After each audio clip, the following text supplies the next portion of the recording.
¿Qué tal, hermanos? Pues muy buenas noches, bienvenidos nuevamente a esta sesión de Hombres en Restauración. Gracias a Dios por sus vidas, por estar conectándonos cada martes e iniciar de esta manera el grupo de varones que tanto anhelábamos como iglesia.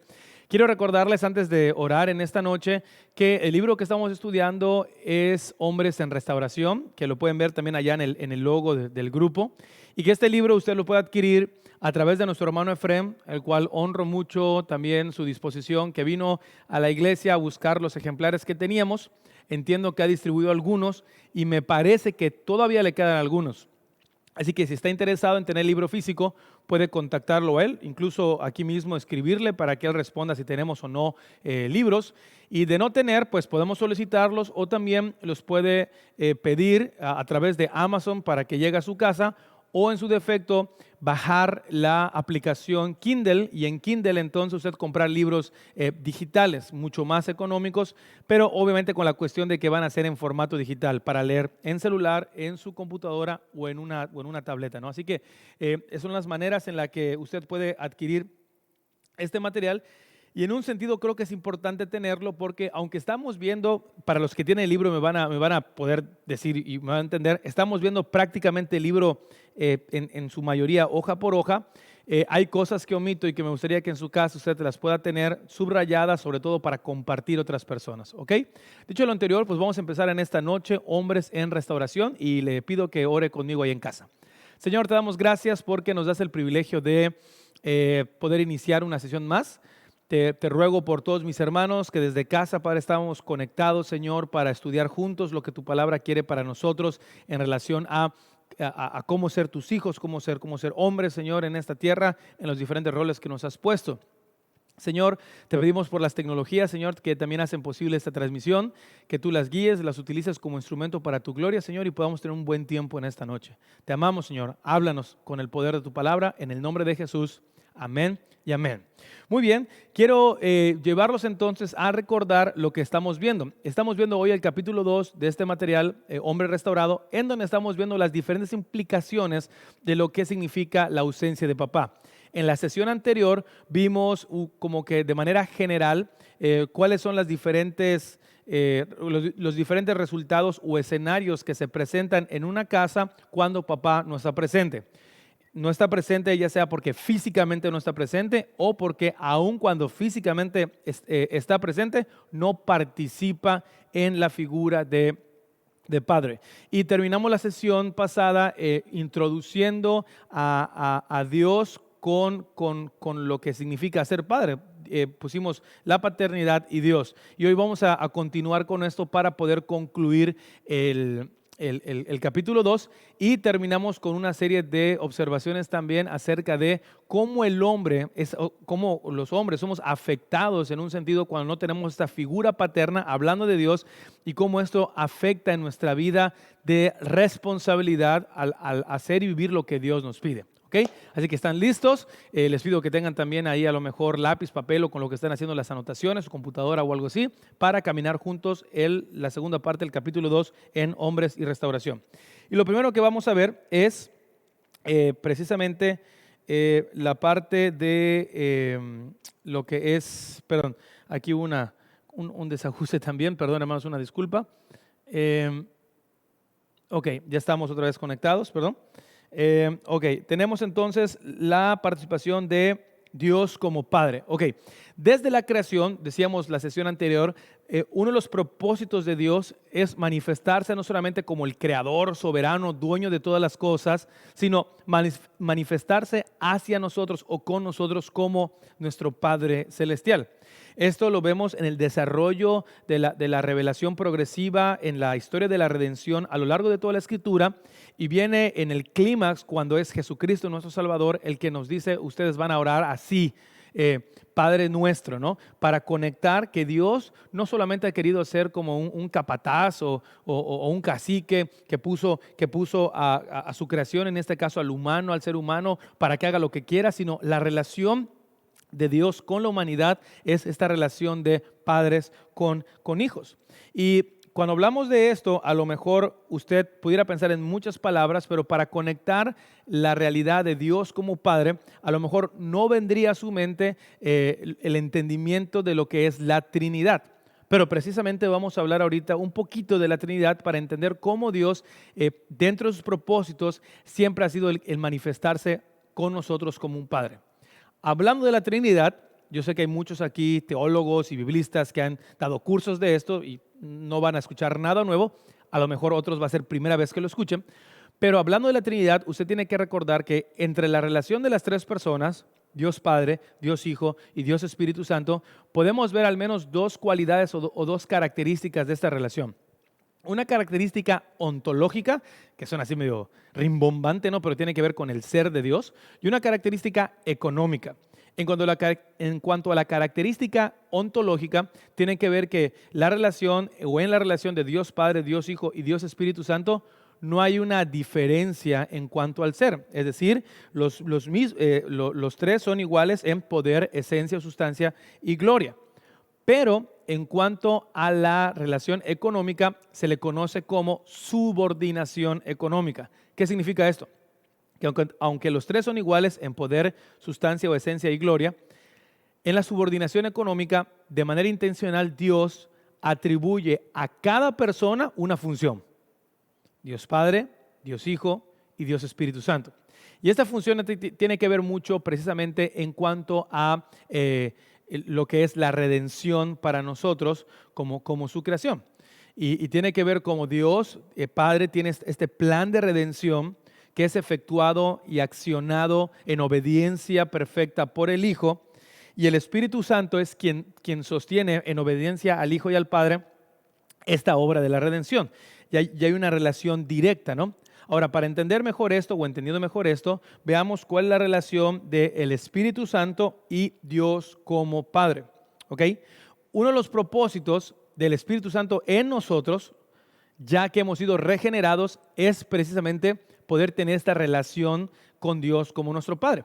En este Ordo Salutis, así, o el orden de la salvación, como lo hemos estudiado aquí en casa, en el proceso de la obra de redención, en la regeneración, cuando el Espíritu Santo nos da vida para darnos cuenta que somos pecadores y que necesitamos ser salvados y rescatados por Dios, la obra maravillosa del Espíritu Santo es mostrar nuestro pecado, responder ahora sí que en clamor por un Salvador que es Jesucristo, pero de manera inmediata ver a Jesucristo como ese intercesor que nos presenta a Dios, no solamente como el juez que nos declara justos, sino que nos presenta a Dios como nuestro Padre. El Espíritu Santo tiene esa función, presentarnos a Dios no solo como este soberano justo que nos perdona, sino como este Padre con el cual nosotros nos reconciliamos. Tan es así que quiero llevarle un texto en la Escritura, ahí en Romanos, capítulo 8, versículos 15 y 16, para leer lo siguiente. Y ustedes no recibieron un espíritu que de nuevo los esclavice al miedo, sino el espíritu que los adopta como hijos y les permite clamar, Abba, Padre. El mismo espíritu les asegura a nuestro espíritu que somos hijos de Dios. Es decir, el Espíritu Santo, al tener este propósito de presentarnos a Dios como Padre gracias a la obra de Jesús, nos presenta como hijos adoptivos. De hecho, otro nombre que los teólogos a lo largo de la historia le han puesto, como menciona el autor, al Espíritu Santo, es que el Espíritu Santo es el espíritu de adopción. Es decir, que nosotros, gracias a la obra del Espíritu, hoy podemos presentarnos delante de Dios como sus hijos amados o como sus hijos adoptivos. Y esto, aunque lo hemos platicado mucho en diferentes sermones, usted sabe perfectamente que legalmente, hablando un poquito de adopción, y no sé si alguien de aquí entre nosotros tenga este contexto cercano o paralelo a la familia, pero cuando uno adopta un hijo, aunque sea un hijo adoptado, en el momento que uno legalmente lo adopta, todos los privilegios que nosotros tenemos como padres, hablando de apellidos, cuestiones de testamento o beneficios, automáticamente son dadas al hijo, porque el hijo ahora es hijo. O sea, aun cuando fue adoptado, es ahora hijo. El Espíritu Santo nos pone en nuestro corazón, como dice la Escritura, la certeza de que somos hijos de Dios. Nos da la seguridad de que nosotros somos hijos de Dios. ¿Por qué? Porque hemos sido restaurados, hemos sido perdonados, pero también gozamos de esta relación con sus hijos, como lo dice Juan 1:12. Mas a todos los que le recibieron, les dio la autoridad de ser llamados hijos de Dios. Ahora, el Espíritu Santo es esta garantía, como dice Efesios 1:14, que también quiero llevarlos a la Escritura para ver ese texto, en Efesios 1:14. El Espíritu Santo precisamente es la garantía, es el sello, dirían algunos, son las arras, ¿no? Por allá. Dice versículo 1:14, este garantiza nuestra herencia hasta que llegue la redención final del pueblo adquirido por Dios para la alabanza de su gloria. Es decir, el Espíritu Santo en nuestras vidas es ese sello, esa garantía de decir, tú eres su hijo, y todo lo que tiene que ver con el hijo, ahora tú lo tienes por gracia. Ahora tú lo tienes por misericordia. Es lo que dice Efesios 1:14 al hablarnos como el espíritu de adopción.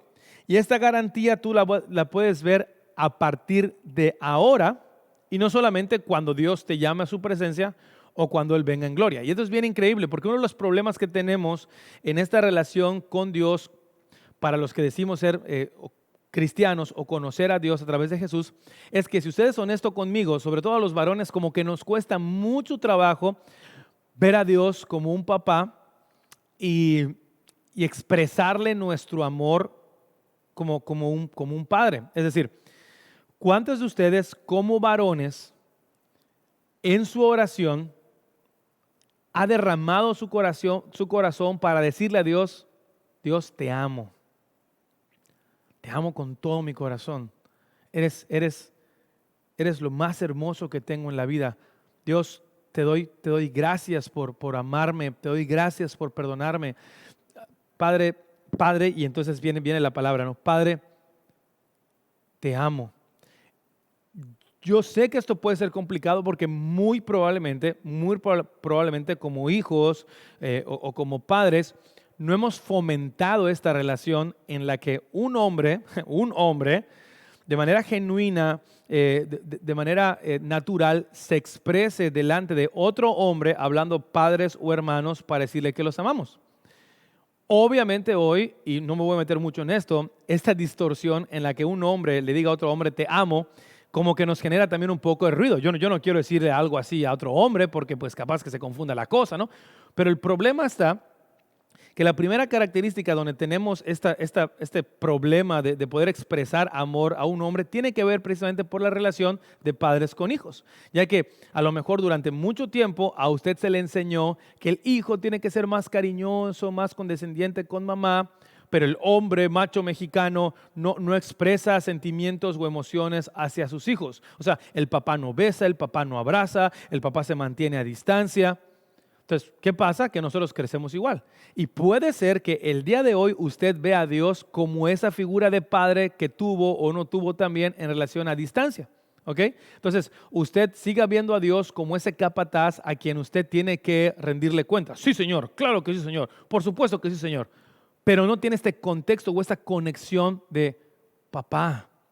Esto es precisamente lo que el Espíritu Santo también hace en nuestras vidas para que nosotros podamos acercarnos a Dios como Jesucristo lo hizo y poder expresarle o poder expresarnos como Jesús lo hacía con su Padre. En Marcos capítulo 14, versículo 36, precisamente cuando Jesús, si mal no recuerdo, está orando en Getsemaní, Él utiliza precisamente este término para dirigirse a su Padre. En Marcos 14, versículo 36. Dice la Escritura, Abba, Padre, todo es posible para ti, no me hagas beber este trago amargo, pero no sea lo que yo quiero, sino lo que tú quieres, sino lo que quieres tú. En un sentido, a lo mejor podemos utilizar este término como para pensar que Jesús estaba adorando, como que Abba, Padre, es decir, alabado seas Dios. No. Lo que Jesús está diciendo aquí, por lo que significa el término de Abba, era como este clamor de un hijo hacia su papá diciendo, papi o papito, por favor, ¿podrías? O sea, una relación tan íntima de un hijo con su padre. O sea, que hoy un hijo le diga a su papá, oye papi o papito, a lo mejor, claro, si tienes, no sé, 40 años y tu papá, pues obviamente ya más grande, tú dirías, no, jamás, pastor, mi padre es mi padre, ¿no? Y punto, ¿no? Papá, padre, ¿cómo está? Es más, incluso muchas casas se refieren a su papá como usted, ¿no? También por respeto. Pero lo que quiero decir esto es de que el Espíritu Santo lo que hace es, mira, definitivamente a tu padre tienes que tenerle honra, respeto, reconocimiento. Pero si tú no entiendes que tu padre es tu padre, el hombre a quien debes tenerle más confianza, respeto, amor y que siempre estará ahí para ti, para abrazarte, protegerte y cuidarte. Repito, yo sé que si la figura paterna no comunicó esto le puede explicar incluso usted hoy por qué usted no tiene esta relación con Dios. Y usted sigue viendo a Dios como el Dios, mi Dios, alguien a quien yo honro, respeto, pero no hay una relación de intimidad. Y en el momento más difícil, en los momentos complicados, usted poder venir de rodillas a buscar los brazos de su Padre y pedirle, ayúdame, transfórmame, fortaléceme, no puedo con esto, como un niño con su padre. Ahora, es interesante que el contexto de Romanos 8 que leímos hace un momento, en donde el Espíritu Santo dice que nos da la capacidad para poder dirigirnos a nuestro Padre como Abba. Si usted recuerda el contexto de Romanos 8, es un contexto en el que el apóstol Pablo está hablando de la dificultad que viven los cristianos, no solamente en circunstancias complicadas, sino en ese contexto era una dificultad o un contexto, de supervivencia. Es decir, como cristianos estaban siendo asesinados, ¿ok? Y que en ese contexto tú sepas que en los momentos más complicados de tu vida, llámese relaciones matrimoniales, llámese relaciones laborales, llámese relaciones de enfermedad, llámese problemas de cualquier tipo, tú puedes acercarte, como diría el autor de Hebreos, confiadamente al trono de la gracia, a suplicarle a Dios, tu Padre, que te abrace, que te fortalezca y que tú le puedas expresar de todo corazón, derramando incluso tu corazón, como dicen algunos, diciéndole a tu papá, ayúdame, no puedo. Ahora, esto es bien interesante porque como hombres también tenemos un poquito el ADN del orgullo. O sea, el hombre tiene que resolver, el hombre tiene que solucionar, el hombre tiene que ponerse fuerte. Y ¿sabes qué? Eso es una realidad. Pero cuando tú no conoces a Dios como Padre realmente, caemos en el peligro de que el fuerte, los responsables y los duros somos nosotros y nuestras capacidades o nuestros recursos. Y cuando entiendes que Dios es tu Padre, puedes liberarte de esa carga y decir, sí, yo tengo que mostrarme como ese responsable, pero a la vez tengo que mostrarme como el más vulnerable de todos los hombres que necesita de su Padre todos los días para continuar y caminar. El Espíritu Santo está diciendo, la obra mía aquí en la Trinidad es que tú puedas tener esta conexión espiritual con Dios como tu Padre y saber que así como Jesús, igualito como Jesús, puedes acercarte en oración a decirle, papito, ayúdame. Ve los problemas que tengo en casa.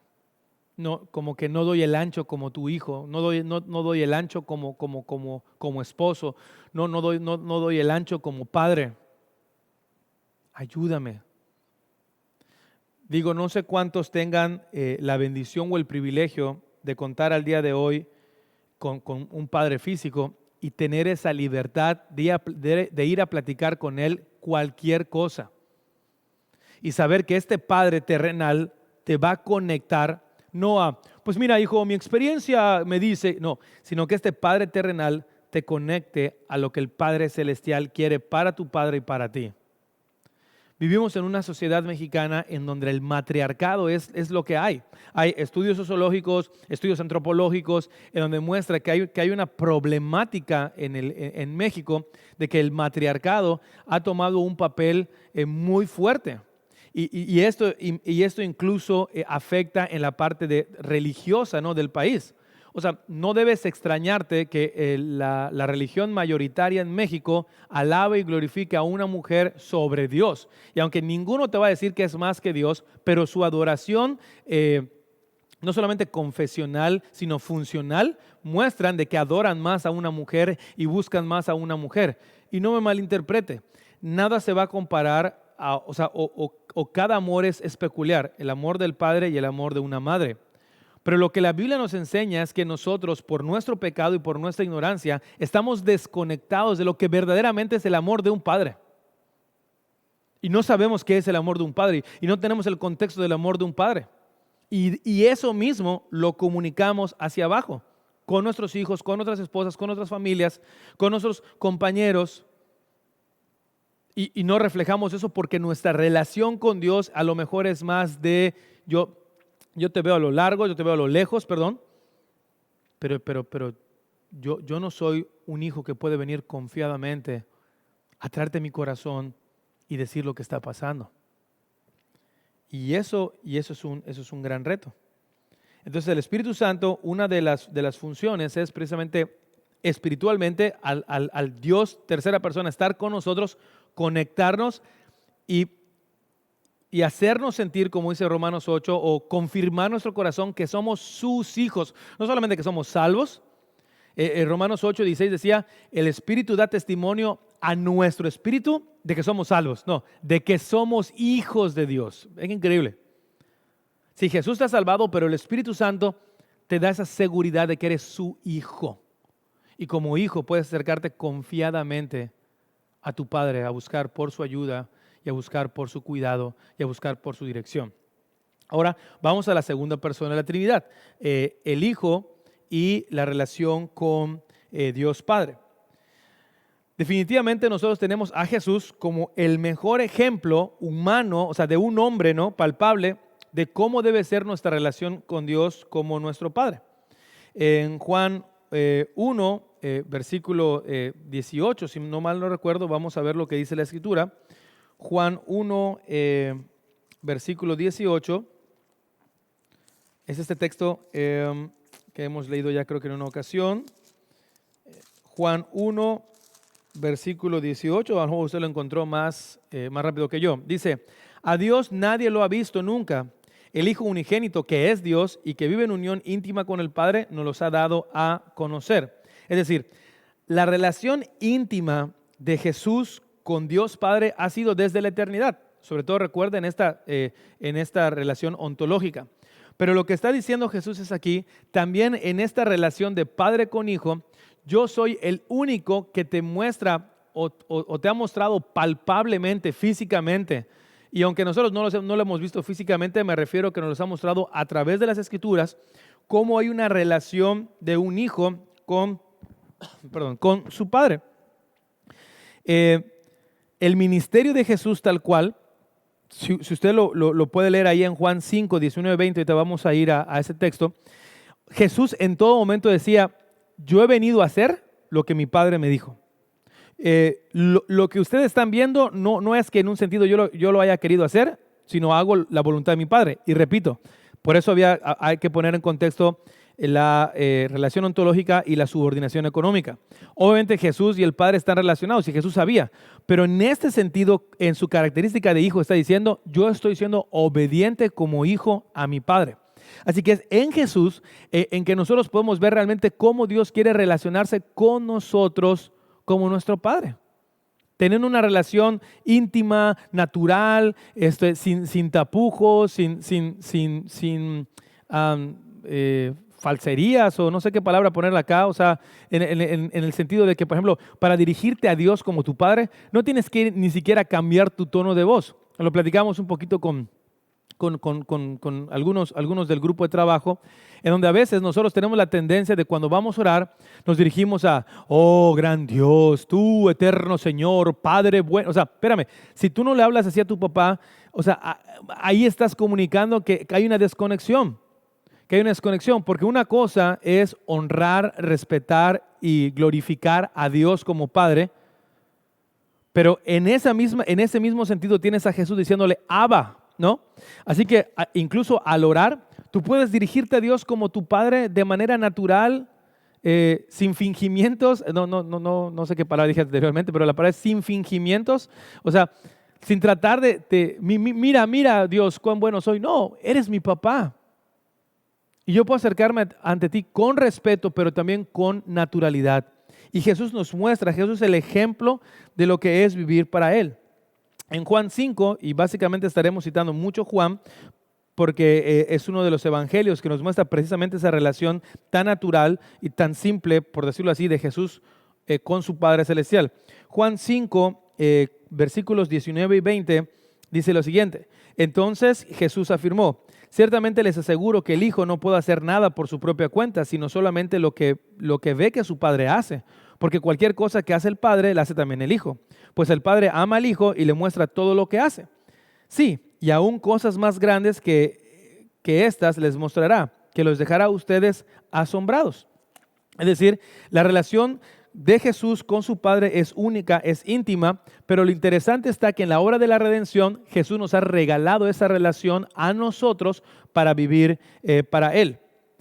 Esto, mis queridos hermanos, nos da una bendición tan grande, retomando todo lo que vimos la semana pasada, que hoy muchos de nosotros pudimos tener no el mejor ejemplo de padre, pudimos incluso no tener padre físicamente en casa, pero gracias a Jesús, nosotros, al no haber tenido incluso padres terrenales, podemos contar y podemos tener una relación directa con el único y suficiente Padre Celestial que nos ama y nos muestra realmente qué es ser un padre para nosotros. El Evangelio, voy a citar al autor, dice: el impacto del Evangelio y la presencia del Espíritu Santo son suficientes para guiarnos a través de este abismo. Es decir, aquella persona que no tuvo físicamente un padre, o aquella persona que, aunque ha tenido físicamente un padre, no ha reflejado ese padre a Dios, bueno, nosotros tenemos, gracias al Evangelio y gracias a Jesús, lo suficiente para poder tener la fortaleza de la figura perfecta y maravillosa de Dios como Padre para nuestras vidas.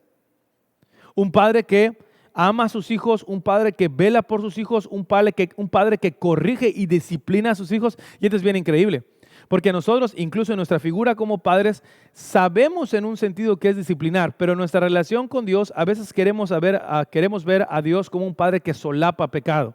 Pero una de las características tan hermosas y tan maravillosas que tenemos al tener una relación de Dios como padre es que Él nos va a corregir, porque nos ama, es lo que dice el autor de Hebreos. Dios disciplina a quienes son sus hijos. Así que hoy, hermanos, y esto lo he platicado con algunas personas, si tú estás viviendo en contra de lo que Dios dice y estás viendo consecuencias de ese pecado, puedes recibirlo como una disciplina por parte de tu padre que te está diciendo: hijo, deja de vivir así porque no vas a parar bien. Deja de estar haciendo esas cosas, deja de estar viviendo de esa manera porque no vas a parar bien. Y yo, que soy tu padre, que te amo con todo mi corazón, te voy a tener que disciplinar para que tú entiendas. Por eso el rollo de hoy de que no hay que pegar a los niños. O sea, no hay que ser tan duros. Ellos de manera personal van a entender y van a comprender lo que ellos quieran. No. Literalmente, si tú no corriges al niño, hablando de esta disciplina amorosa de padre con su hijo, tú literalmente estás creando un monstruo. Porque créeme, por ahí esa teoría de que los niños tienen la capacidad de decidir por sí mismos en el sentido de lo mejor para ellos y desarrollar una actitud individual. Ok, está genial esta teoría si no tomas en cuenta que el corazón del niño, al igual que usted y el mío, es pecador. Y un pecador lo que quiere hacer es vivir bajo su reino y hacer lo que él quiere. Entonces, ojo que con estas teorías que le dan mucha libertad al niño de funcionar por sí mismo sin tener la corrección, la dirección y la guianza de un padre. Ojo, porque en las Escrituras no vemos eso. Vemos a Dios guiando y corrigiendo a sus hijos para: no es lo que tú quieras, es lo que yo quiera. En Juan 8, de los versículos 42 en adelante, vamos a ver también lo que Jesús está hablando en relación a esta relación de Dios con nosotros. Y es bien increíble porque básicamente lo que Juan está diciendo es, y Jesús más bien, citado aquí en Juan, es: cuando tú realmente me conoces, conoces a Dios como tu Padre. Pero si tú no conoces a Dios como tu Padre, déjame decirte que tú sigues siendo hijo de alguien más. Es decir, si no eres hijo de Dios, eres hijo de alguien más. Capítulo 8 de Juan, versículos 42 en adelante. Y dice, si Dios fuera su Padre, les contestó Jesús, ustedes me amarían porque yo he venido de Dios y aquí me tienen. No he venido por mi propia cuenta, otra vez, subordinación económica, sino que Él me envió. ¿Por qué no entienden mi modo de hablar? Porque no pueden aceptar mi palabra. Ustedes son de su padre el diablo, cuyos deseos quieren cumplir. Desde el principio este ha sido un asesino y no se mantienen en la verdad porque no hay verdad en él. Cuando miente, expresa su propia naturaleza porque es un mentiroso. Él es el padre de la mentira. Y sin embargo a mí, que les digo la verdad, no me creen. ¿Quién de ustedes me puede probar que soy culpable del pecado? Si digo la verdad, ¿por qué no me creen? El que es de Dios escucha lo que Dios dice, pero ustedes no escuchan porque no son de Dios. Wow, Jesús está diciendo, mira, un padre siempre vas a tener. Si no soy yo, es el diablo. Y tú vas a seguir un modelaje. Si no estás siguiendo mi modelo, estás siguiendo el modelaje de algo más. Y este es el diablo. Y eso puede explicar muchísimo lo que vemos hoy. Una persona sin Jesucristo no conoce verdaderamente al Padre Celestial y obviamente está viviendo como está viviendo y estamos viendo lo que estamos viendo. Entonces ven qué increíble y vean qué poderosa esta relación trinitaria de cómo la Trinidad nos refleja la figura de Padre en Dios para tener una relación íntima de obediencia, de sujeción, de corrección, pero una relación de amor y de confianza de un hijo con su padre. Wow. Vaya que a Dios le interesa que usted sepa qué es la paternidad o cuál es la figura del padre desde su diseño, empezando como el modelo máximo de paternidad a Dios como nuestro Padre. Y obvio, ¿cómo conocemos a Dios como nuestro Padre? Únicamente al ser salvados y rescatados por su Hijo, ser adoptados por la obra preciosa de transformación y de redención de su Hijo y ser capacitados por el Espíritu Santo para poder dirigirnos a nuestro Dios como Padre. Ahora, esto tiene implicaciones importantes en la vida cotidiana. Y voy a ir cerrando ya el capítulo 2 en la segunda parte que presenta el autor en cómo esto también se ve en el impacto de la vida del hombre, ¿no? Y también de la mujer, ¿no? Pero vamos a hablar ahorita del hombre. El siguiente subtema es la adolescencia extendida y la madurez bíblica. Esto es bien interesante. La adolescencia extendida y la madurez bíblica. Cuando hablamos de adolescencia, más de uno aquí tiene una definición que muy probablemente es extraída desde una perspectiva psicológica, sociológica o antropológica. Y definen adolescencia, incluso como lo define el autor del libro, como aquella etapa del ser humano que empieza en la pubertad y termina a comienzos de la segunda década de la vida o finales de la primera. O termina cuando uno sentía algún tipo de independencia en su vida. Toman también a la adolescencia como este periodo de un tipo de incubadora de la preadultez. Es decir, la sociedad define entonces adolescencia como esta transición entre niño, adolescente y adulto. ¿Ok? Ahora, nosotros podemos decir, porque es obvio, ¿no?, que sí hay una diferencia en el crecimiento o en el desarrollo físico de una persona. En el caso del hombre, el autor ahora sí que enlista cuestiones muy puntuales de este desarrollo físico. Es decir, en el hombre empiezan a ocurrir ciertas emisiones seminales, hay un crecimiento del vello facial, engrosamiento de la voz, desarrollo muscular, aumento del deseo sexual y curiosidad sobre la identidad. Es decir, nadie puede negar que físicamente hablando, sí hay un cambio entre ser niño, ¿ok? Y aquí viene el problema. Entre el ser niño y qué. La sociedad dice, hay un cambio entre ser niño y adolescente. Y todos los cambios físicos que acabo de decir se llaman pubertad, ¿ok? Ahora, es claro que hay un cambio entre aquí y acá. Pero el cambio difícil o el cambio complicado de notar es cuando el adolescente deja de ser adolescente y se convierte en adulto. Y aquí viene la problemática. El pastor, el autor del libro, dice que cuando ellos vieron esto en el salón de clases, hablando de su carrera profesional, él decía que todo el salón de clases no tuvo ninguna duda en decir, bueno, nadie puede negar que sí hay un cambio entre niñez y esta segunda etapa, que psicológicamente, sociológicamente le llamamos adolescencia. El problema es que no podemos ver cuándo termina la adolescencia para empezar la adultez. Es decir, ¿qué determina la conclusión de la adolescencia? No tenemos indicadores tan gráficos y tan visibles como este cambio físico.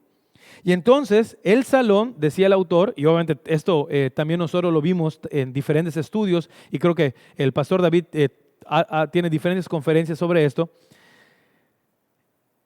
El salón de clases llegó a la conclusión de que podríamos decir que estos cambios físicos lo que nos comunican es un cambio de transición entre la niñez y la adultez, y que la adolescencia básicamente fue como un invento de la cultura occidental para, en un sentido, decir, como no podemos explicar cuándo acaba, vamos a meter una categoría intermedia. Pero esta adolescencia básicamente lo único que hacía era restar o minimizar la responsabilidad de un adulto. Es decir, en lo que llega a ser adulto, pues de niño pasas a adolescente. El problema está que hoy tenemos a muchas personas de, no sé, arriba tal vez de 30 años, 40 años, 50 años, que sin ningún tipo de duda podríamos decir, chispa, les parece un adolescente. Por cómo se comporta, por cómo vive, por cómo habla.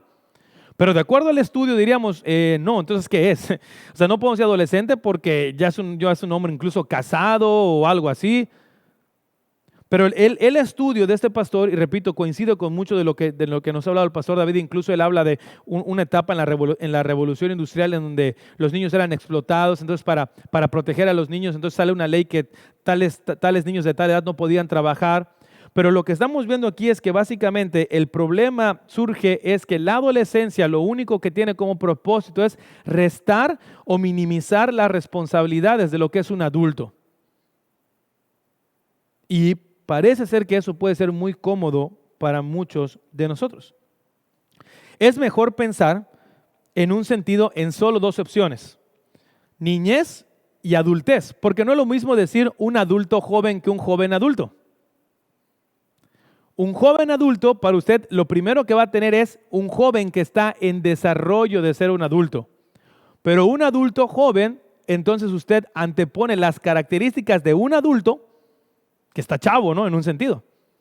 Porque para hablar de niñez y de adultez, dice el autor, podemos entonces medir cosas más factibles como madurez e inmadurez, responsabilidad e irresponsabilidad. Dice, son cosas más factibles, más tangibles que podemos medir en la transición de un hombre. No solamente el cambio físico o el desarrollo físico, sino qué tan maduro o inmaduro es, o qué tan responsable e irresponsable es. Ahora, el problema actual de esto es que podemos ver hoy en una sociedad entonces que tenemos una niñez extendida, o sea, borramos la parte de adolescencia y decimos tenemos una niñez extendida, porque parecía ser, como dije hace un momento, que personas que físicamente están maduras, en la parte relacional y cómo se comportan, son unos niñotes. El pastor David traía en estas conferencias un término bien interesante que, repito, ya hay personas que están estudiando mucho esto y le ponen ya nombre, y le dice que hoy a esta sección de adultos que no saben si son niños o algo así, se le ha llamado los adultecentes, o sea, como adultos comportándose como adolescentes, entendiendo el término de adolescentes como inmaduros. Ahora, ¿qué pasa con esto? Estos hombres no solamente fracasan, perdón, estos niños no solamente fracasan en convertirse en hombres responsables y piadosos, sino que en un sentido nunca logran tener la responsabilidad de la hombría. Y a continuación, el autor nos va a dar una serie de características de cómo alguien puede estar viviendo hoy. Hoy, a pesar de tener 30, 40, 50, 60 años, una vida de adultecente o una niñez adulta, ¿no? En un sentido. Y pone las siguientes características que podemos ver en adultos con problemas de la niñez extendida. Y ojo, porque esto a lo mejor va a pegarle a muchos esta noche, pero es algo que nosotros tenemos que analizar, porque muchos de nosotros estamos tal vez en un rango de importancia en más de una de estas categorías, ¿no? Tal vez en menor o en mayor grado para unos u otros, pero estamos ahí. ¿Cuáles son algunas de las características al reconocer que estamos con problemas o viviendo problemas de niñez extendida? Bueno, el autor pone diferentes características. Una es madurez en riesgo. ¿Cómo se ve esta madurez en riesgo? Bueno, son hombres, como dije hace un momento, que pueden tener cuerpos adultos, pero siguen siendo infantes espirituales. Y más adelante vamos a conectar qué significa eso de infantes espirituales. Pero lo que le puedo decir ahorita es, somos adultos, pero a la hora de responder conforme a lo que Dios dice en su palabra, somos unos niños. Somos unos niños. O sea, hay muchos hoy aquí que, por ejemplo, hoy en día en este rol, repito, y voy a ser muy cuidadoso con la parte de no querer comunicar lo que no es, pero hoy en día hay muchos problemas de esposos que a la hora de tomar las decisiones, por un decir, se esconden tras la falda de su esposa. Y es la esposa la que toma las decisiones. O sea, y es que esto debe ser un trabajo en conjunto, porque el otro extremo, recuerde cuando vimos la sesión del papá tirano o el esposo tirano, de que se hace lo que yo quiera, debe ser en conjunto. Pero cuando hay una madurez en riesgo, básicamente cuando al hombre le conviene lo que está pasando en esta característica de comportarse como un infante, pues es, pues que mi esposa me dijo, y es que a mi esposa, y es que mi esposa, y se ve una onda bien interesante que la esposa, y es que la esposa, y no se ve aquí un pastoreo y una guianza del hombre que guía a su esposa para decidir juntos. Repito, esto es algo que estamos todos inmersos, ¿ah? Y lo mismo con los chavos, ¿no? 20 y tantos, 30 y tantos, ¿no? Teniendo la capacidad de hacer cosas como hombres, que esto es el clásico, ¿no? El chamaco o el adulto joven, ¿no? 20 y tantos, 30 y tantos, que está viviendo una vida sexual activa, totalmente irresponsable, embaraza a la novia o a la enamorada y no se quiere ser responsable del hijo. Y jamás se me va a olvidar una frase que dijo un pastor. Te sentiste tan hombre, ¿ok?, para tener la valentía de bajarte los pantaloncitos para hacer lo que hiciste, pero hoy no tienes la hombría para ponértelos, fajarte el cinturón y hacerte responsable por lo que hiciste. Entonces tienen a hombres, adultos jóvenes, tratando de vivir cuestiones de hombre, pero sin querer responsabilizarse. Y tienes allá a hombres de que se esconden tras papás. Cuando imagínate la escena, repito, aquí hay de todo. Los padres de la muchacha que resultó de repente embarazada yendo a ver a la casa porque el hijo está escondido y luego sale la mamá a decir qué viene a hacer aquí a buscar a mi hijo. No. Usted sabe, a lo mejor si no ha pasado cerca de usted, no ha pasado con usted, ha pasado cerca de usted. Una de las bendiciones que tenemos como iglesia es que, por ejemplo, la membresía de esta iglesia se toma en cuenta como una mayoría de edad, ¿no? Se toma en cuenta incluso a partir de los 12 años, y aunque eso puede meternos en ciertas complicaciones en un sentido, pero a partir de los 15, 16 años, por decir así, uno podía ser miembro de la iglesia. Y vean qué increíble.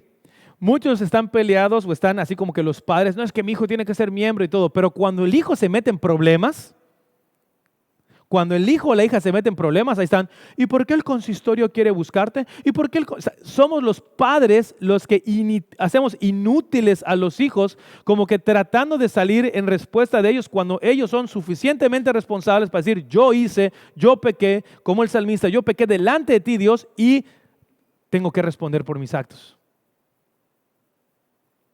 Pero eso tiene que ver con una madurez en riesgo.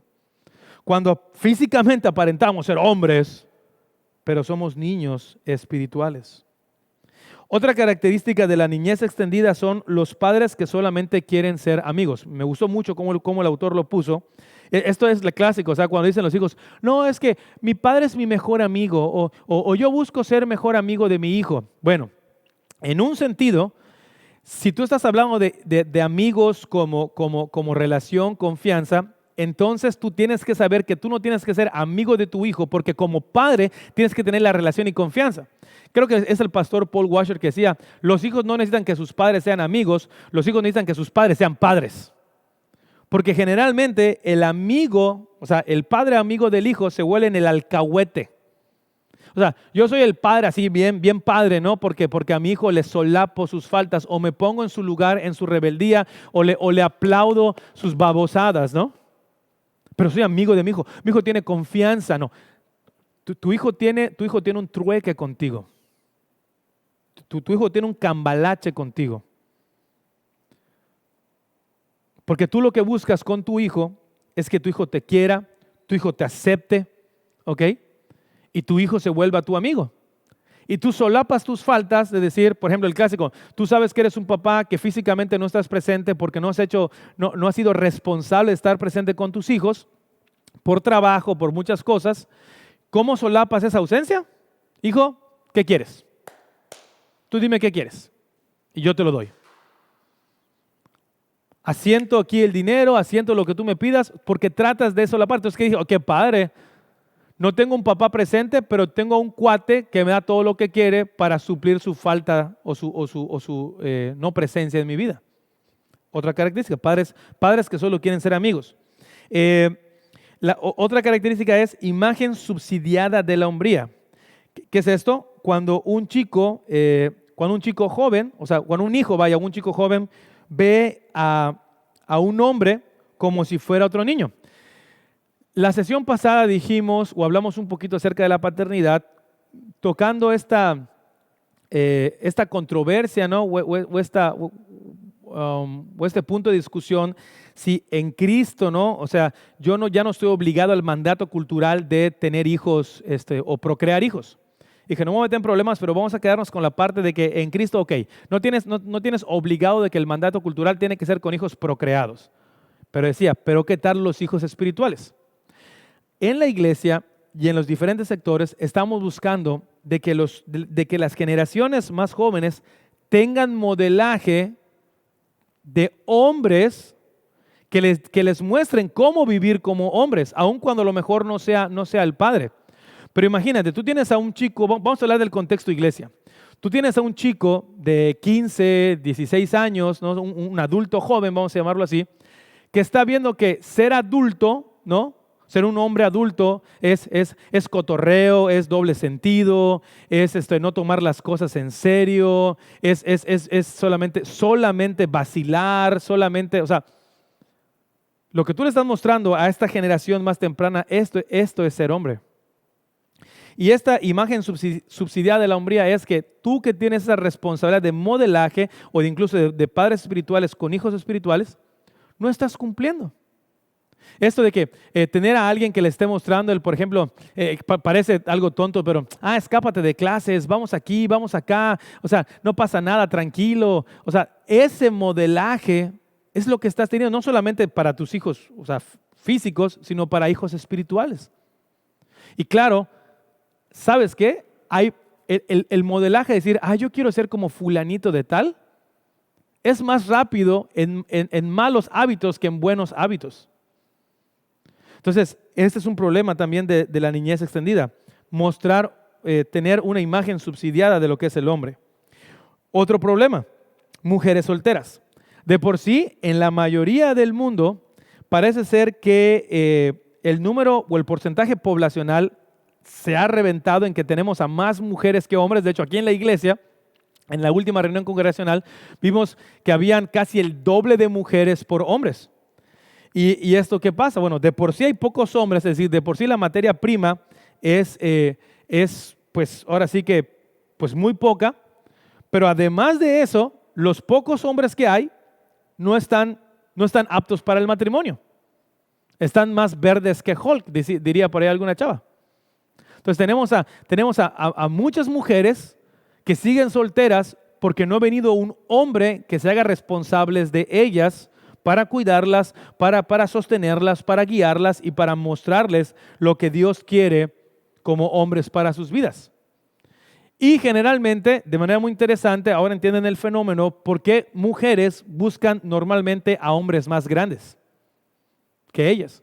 Porque si se ven a la par de hombres de su misma edad, ¿qué es lo que dicen?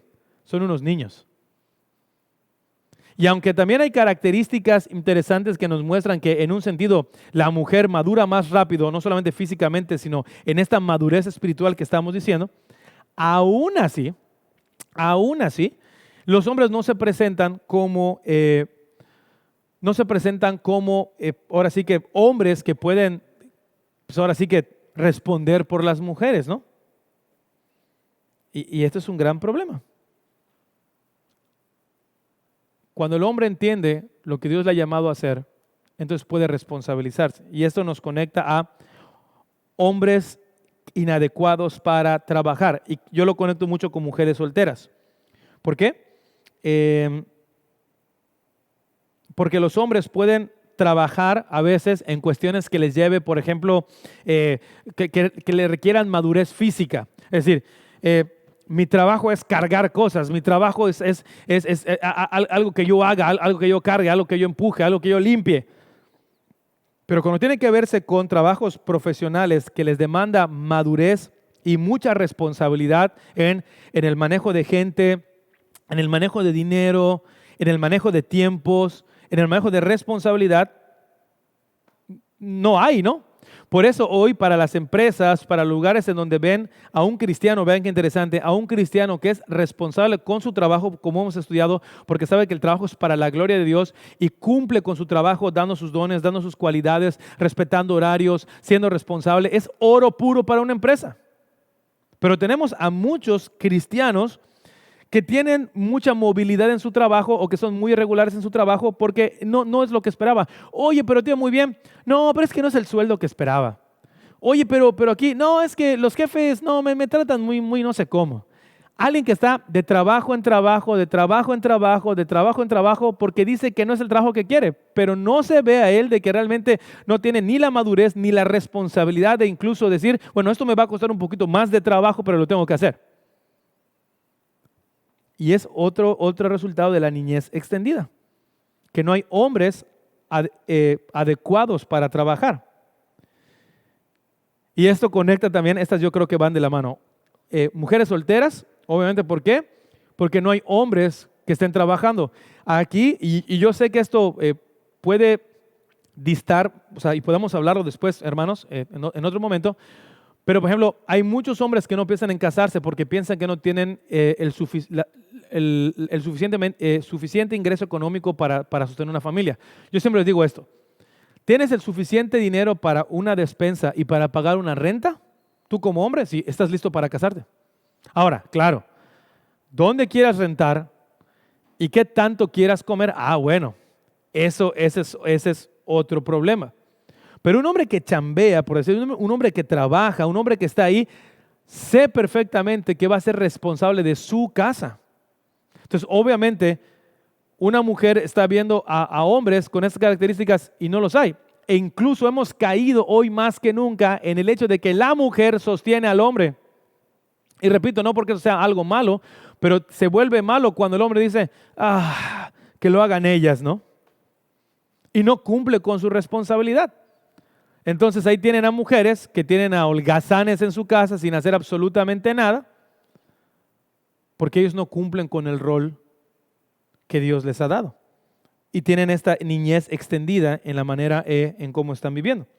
Conecta con la última característica, que es vida de fantasía. ¿Qué es esto? Son estos hombres que tratan que quieren vivir siempre en un mundo de fantasía. Es decir, la realidad es demasiado fuerte para ellos, así que se esconden en cuestiones como relaciones con mujeres a través de pornografía. Es decir, como yo no quiero tener ningún tipo de relación que me genere responsabilidad, pues obtengo de la mujer lo que yo quiero. ¿Qué? Placer. Entonces mi relación con las mujeres es simplemente de placer a través de pornografía o redes sociales. cuando de repente nos convertimos en personajes o en avatars, o sea, en el lenguaje de personajes ficticios, en donde hacemos perfiles y todo de hombres en redes sociales para estar relacionándonos virtualmente con las mujeres o con personas, mostrándole a alguien que no somos. Y esto pasa obviamente también en los juegos de video. O sea, nuestra realidad es tan fuerte que yo prefiero huir o prefiero ahora sí que estar o invertir mi tiempo y mi dinero en juegos de video porque ahí soy alguien, ahí soy un hombre o lejos de un hombre, soy alguien, no tengo identidad. Lejos de vivir el mundo real y poner mi confianza en Dios, en que Él me sostendrá cada día. En este mundo de ilusión o de fantasía, obviamente todo gira en relación a ellos.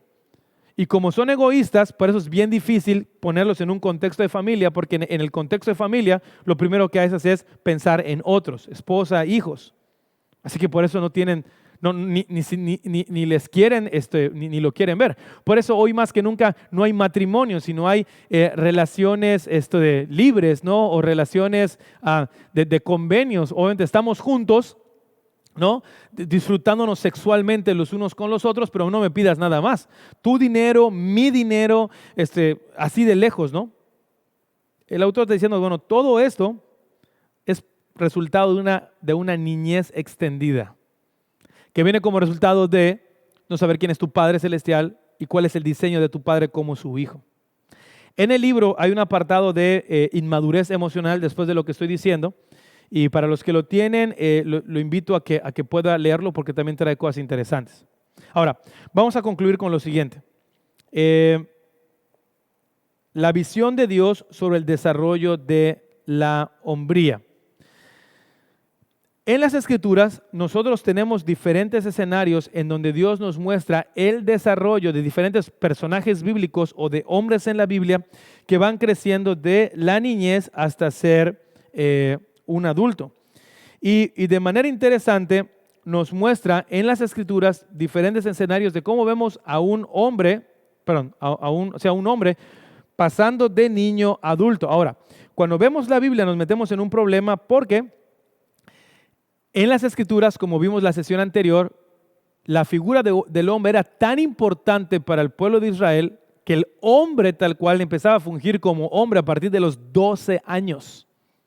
A los 12 años, cuando ya podían ser circuncidados, básicamente entraba ya el hombre a mostrarse como hombre. 12 años.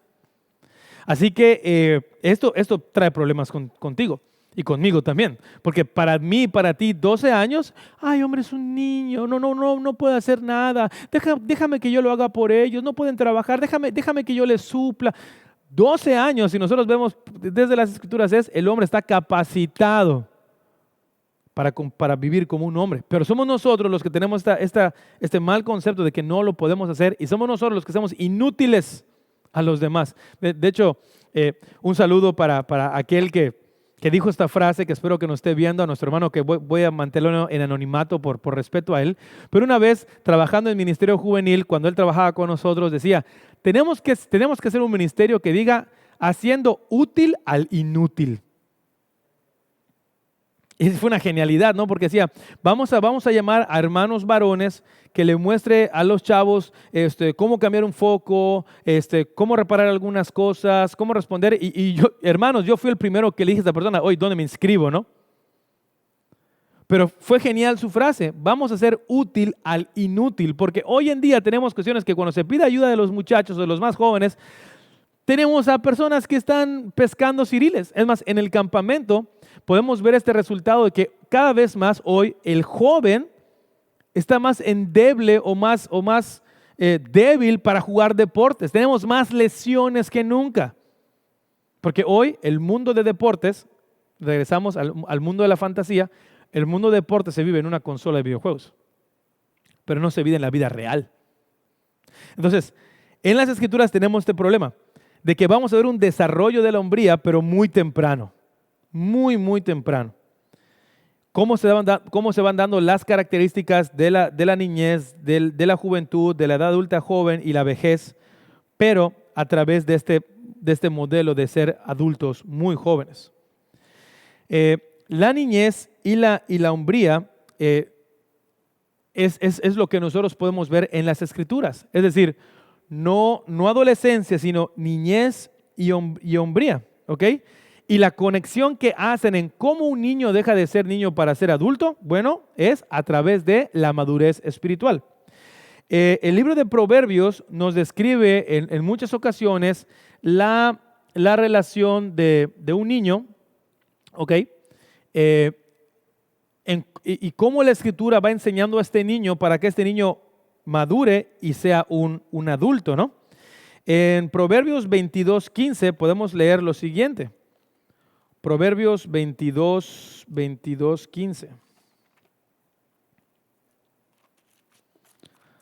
Vamos a ver rápidamente. Proverbios 22:15. Vamos a ver.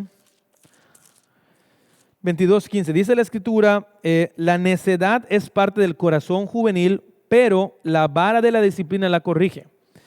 En Proverbios nosotros podemos ver que hay una conexión de niño joven con necedad. Y lo que la Biblia nos dice es una manera muy fácil o tangible, visible de poder ver la inmadurez en alguien es qué tan necio es. Cómo la necedad es la que domina su vida y la manera en cómo se lleva, ¿no? Ahora, para entender la palabra necedad, podemos entender que es un estado, decía el autor o define el autor, en la cual se está desprovisto de sabiduría y entendimiento, ¿ok? Cuya resolución o cuyo escenario de no tener sabiduría y conocimiento se ve en una mala conducta o en la manera en cómo tomamos decisiones. Es interesante que el libro de Proverbios, y esto lo he escuchado mucho de mí, proyecta o anima a que el hombre busque la sabiduría, entendiendo como la sabiduría, el entendimiento de lo que Dios dice. Y usted sabe quién es el único hombre que supo e hizo a la perfección lo que Dios pide. Ese es Jesús. El libro de Proverbios es una invitación constante a que nosotros busquemos la sabiduría, es decir, a Jesús, para que nosotros sepamos qué es lo que Dios quiere para nosotros. Y por eso el libro de Proverbios tiene cuestiones muy prácticas para la vida cotidiana. Entonces, en la Biblia podemos ver una diferencia entre niño y adulto en relación a qué tanto sabes lo que Dios dice. Qué tanto tu manera de comportarte tiene que ver con lo que Dios dice. Por eso aquí no se trata en un sentido de quién tú eres, ¿no? O cuántos años tienes, porque luego hay un mal entendimiento de que, no, es que ¿qué vas a saber tú que tienes tan solo 20 años? O sea, tratan de conectar sabiduría, sabiduría con edad. Y lo que has visto en esta sesión es de que no importa cuántos años tengas, si el Evangelio o la palabra de Dios no es la que te guía, puede ser el hombre más inmaduro, más irresponsable y más necio que pueda haber en esta vida. El Evangelio, es decir, el conocer a Jesucristo nos capacita para madurar espiritualmente. No es una casualidad que veas en la Biblia historias como David, como Daniel, tal vez como Josué, o sea, personas como Timoteo, que si es verdad que para nosotros, repito, cuando dicen jóvenes ahí, imaginamos a veces personas de 15, 16, aunque David dice que sí tenía 15 años cuando empezó a vivir como casi como rey, o sea, siguiendo los pasos a Saúl. Pero no es de extrañarse que veamos en la Biblia ejemplos muy jóvenes de hombres viviendo como adultos, tomando en cuenta sobre todo que dije que empieza a partir de los 12 años. Pero ¿qué es lo que daba la madurez en el hombre? El conocimiento de quién es Dios. Es interesante que la Escritura dice el necio en su corazón, no hay Dios. Cuando tú niegas la presencia de Dios, su autoridad, su guianza en tu vida a través de su palabra, no tienes por qué preguntarte o no tiene por qué sorprenderte por qué estás viviendo de manera tan irresponsable y tan inmadura, tomando decisiones conforme a tus emociones, conforme a tus gustos, conforme a decisiones de otros y no conforme a lo que Dios pide. La necedad, la única manera de combatirlo es con el Evangelio. En Efesios 4, versículos 15 y 16, y con este texto culminamos en esta noche, dice lo siguiente. Efesios 4, versículos 15 y 16, dice de la siguiente manera. Más bien, al vivir la verdad con amor, creceremos hasta ser en todo como aquel que es la cabeza, es decir, Cristo. Por su acción, todo el cuerpo crece y se edifica en amor, sostenido y ajustado por todos los ligamentos según la actividad propia de cada miembro. Es decir, en la Escritura, todos tenemos un modelo a seguir y este se llama Jesús. Y Jesús es el ejemplo perfecto de la hombría y de la humanidad en general, porque también es ejemplo perfecto para las mujeres en relación a las cualidades del ser humano. Pero hablando de hombres, en Cristo nosotros tenemos a un ejemplo perfecto de cómo hacer y por qué hacer lo que hacemos. Así que si hoy, mi amado hermano que nos está viendo, nosotros estamos muy lejos o lejanos de lo que Dios nos está pidiendo, muy probablemente estemos lejos del Evangelio. Y aquí está la buena noticia. No importa qué tan mal padre o qué tan mal hijo o qué tan mal esposo usted pueda estar diciendo, chíspale, Señor, hoy sí. Lo hermoso de aquí es que el Evangelio sigue presente para usted y para mí. Le voy a dar una buena noticia. Nadie de nosotros en esta tierra va a ser el hombre perfecto. Por eso pusimos como título del ministerio, hombres en restauración. Durante toda esta vida estaremos siendo restaurados o santificados. Pero el inicio de ese proceso de restauración para ser el hombre que Dios quiere es conociendo al ejemplo máximo de hombre, y eso es Cristo Jesús. Muy probablemente usted y yo estemos viendo como niños, como diría también el apóstol Pablo, zarandeados por diferentes doctrinas, que creo que es el texto de Efesios, pero en el versículo 14. Porque no estamos viendo a Jesús y su palabra como aquello que va a quitar la necedad de nuestro corazón. La necedad igual a vivir como nosotros queremos y nos va a permitir vivir más como Él quiere. Es el anhelo de mi corazón que a través de estos estudios, hermanos, nosotros podamos entender que Dios quiere que seamos los hombres que Él pide.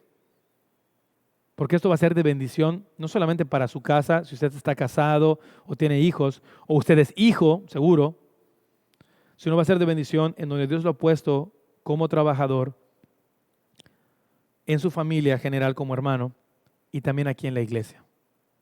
Necesitamos a hombres que sean temerosos de nuestro Salvador, que deseen conocer más su palabra, que puedan entender que tienen al Padre perfecto gracias a Jesús y que esto lo podamos modelar a las siguientes generaciones. Porque Dios está demandando de nosotros ser los hombres por los cuales Cristo murió en la cruz para que vivamos para Él. Esto es Hombres en Restauración. Espero que siga siendo de bendición este contenido como lo es para mí. Nos vemos la siguiente semana. Dios los bendiga.